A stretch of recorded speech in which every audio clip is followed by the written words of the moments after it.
everyone, welcome back to another YouTube video. I'm Rachel. And I'm Jessica. We're the Certified Occupational Therapy Assistants with HeartClaw. And today we're going to talk about crossing midline, what it is, why it's important, and some ideas for you to incorporate activities to cross midline.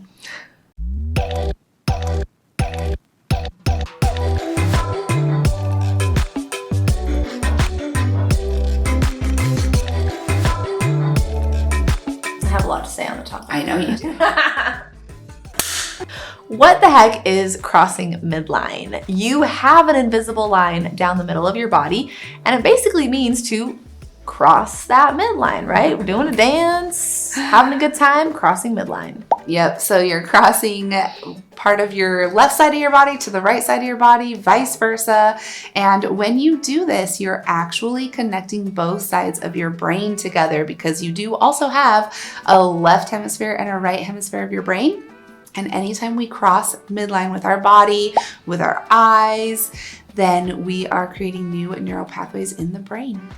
Crossing midline actually helps to promote bilateral coordination, bilateral integration, and we do have a YouTube video that goes into more detail about bilateral integration that you should definitely watch, definitely check out after you finish this video, and we will link that in the description below. Yep, so bilateral integration is basically just coordinating both sides of the body together, and then crossing midline also helps to promote hand dominance establishment. So what we're gonna do is we're gonna talk about kind of how crossing midline develops in infancy, what it can look like if crossing midline is not established, and then we'll dive into our activities.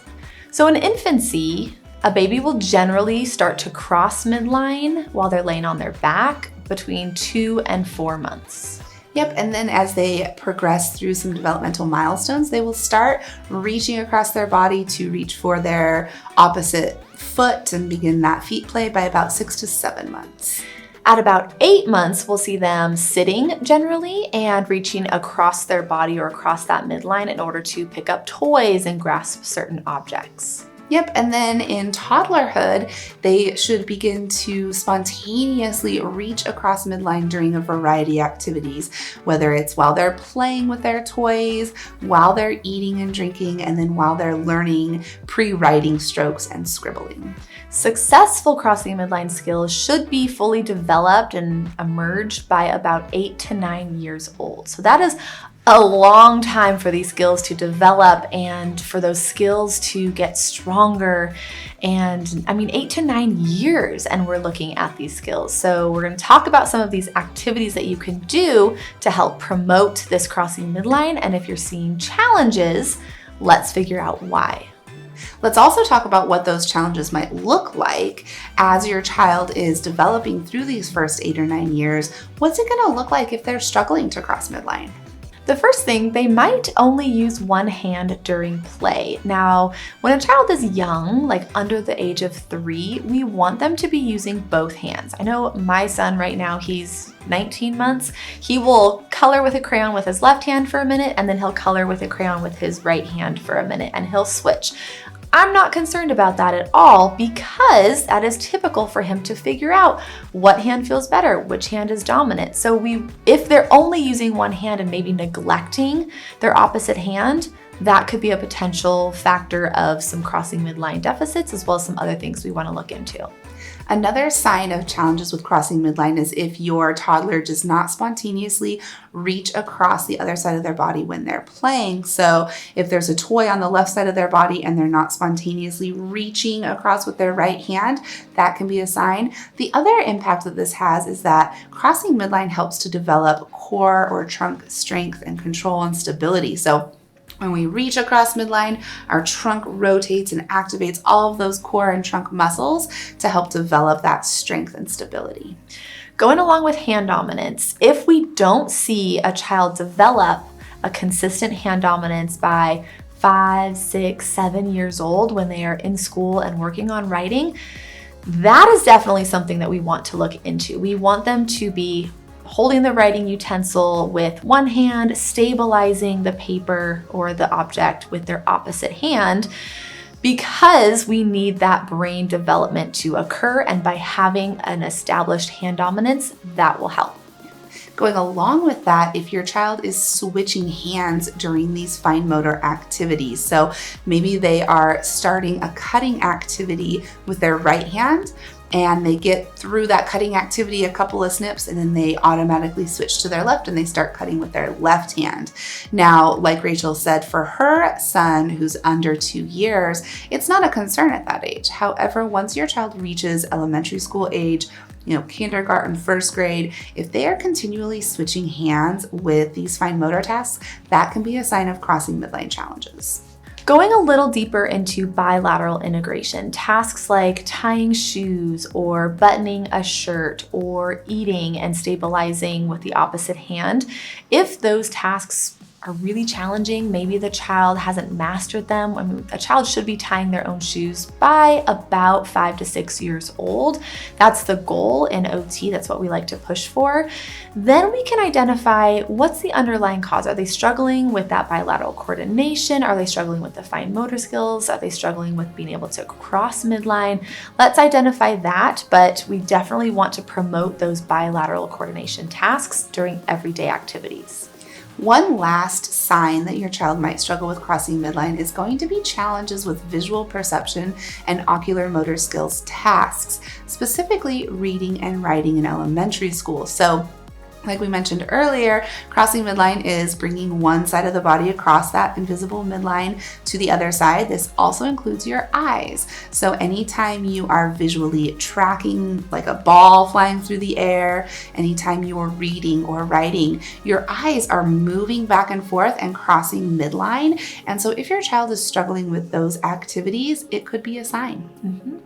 All right, this isn't an exhaustive list, so definitely continue your research. We just wanted to give you some basics to identify and to have in your toolkit to look for.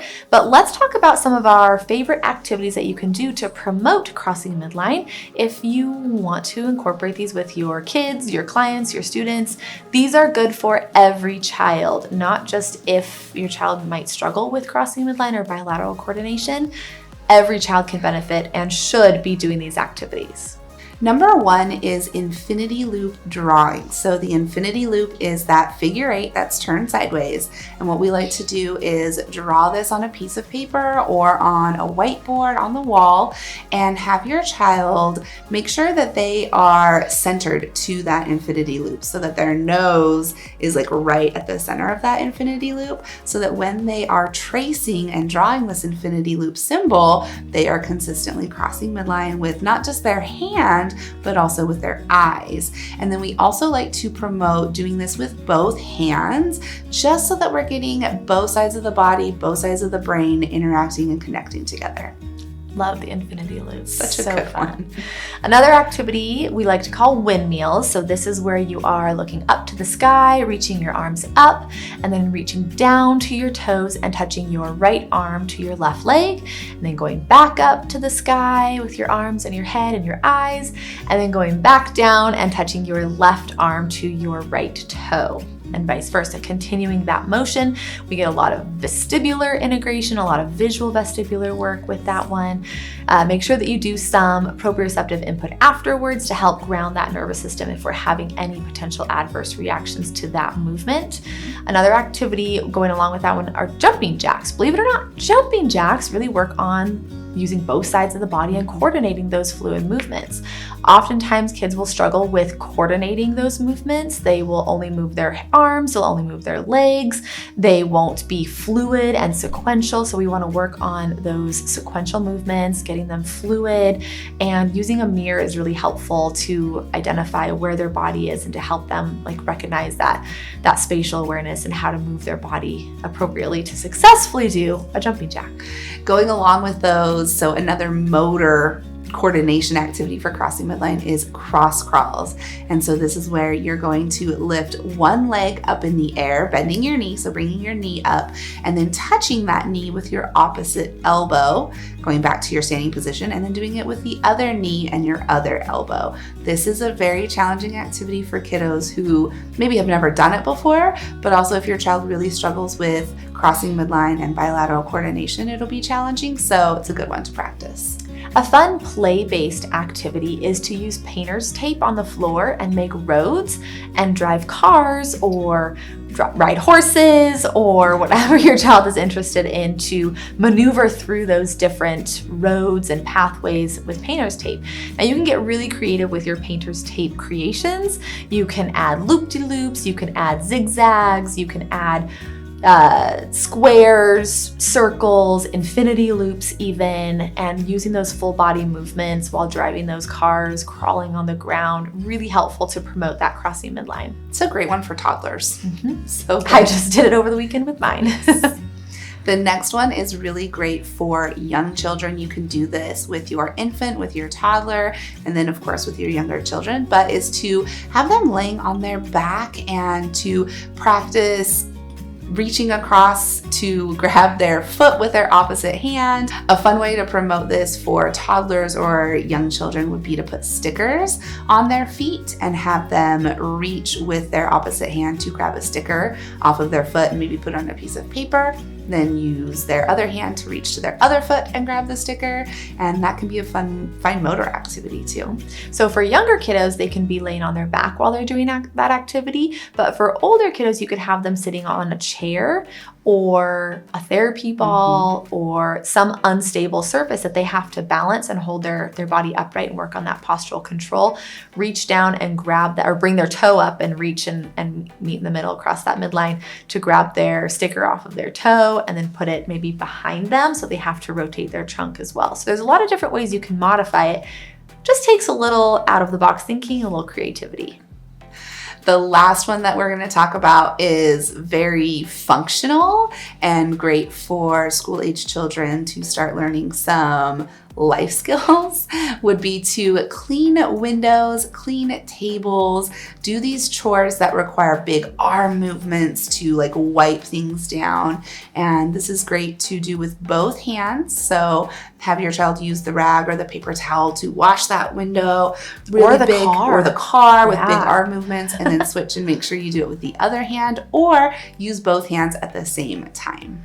Okay. There are tons of activities for you to try, incorporate them. If you give them a shot, tag us on Instagram at Harkla_family or at All Things Sensory Podcast. Share those so we can share with our community. It's so motivating to see others trying these activities and helping your child develop and reach these skills. We also have several podcast episodes on a lot of the things we talked about today. The podcast is All Things Sensory by Harkla. We're on all free podcast platforms. We have topics on bilateral integration, crossing midline, strength, trunk control, all the things.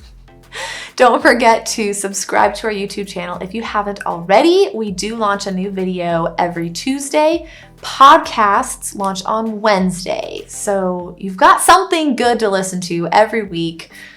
Don't miss out. Yeah. All right. I think that's it. Is that it? Yeah. We'll see you next week. The next one is something.